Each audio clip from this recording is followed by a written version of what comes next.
kontra sa salaysay ang ilang kongresista na inireklamo ng mister ni VP Sara na si Attorney Mans Carpio.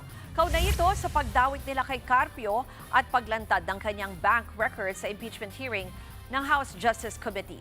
Kabilang dito sina Akbayan Party List Representative Chel Jokno at Percy Sendanya at ML Party List Representative Laila De Lima. Git nila wala silang paglabag at ginagawa lamang ang kanilang tungkulin.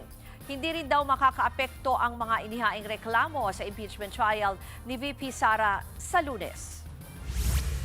Nagtataka nga kami kung paano nangyari na official naman yung ginagawa namin, pero iilan sa amin, kasama ako doon, ay sinampahan nga ng kasong kriminal.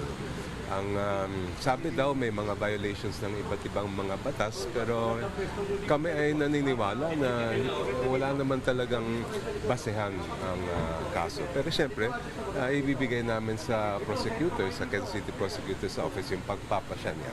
Bakit naman makakaapekto? Na ang kine-question lang naman dito, parang inaano kami na lumabag kami sa batas na hindi naman po totoo yun, na meron kaming linalabag na batas sa pag-pursue nung pagpapadisclose ng mga AMLAC records. Dahil nga po, importante at very relevant yung mga dokumento na yan. Mga kapatid, Ruth Cabalco, para sa mabilis na pasada ng mga balitang dapat niyong malaman, mag-follow at mag-subscribe sa social media pages ng News 5.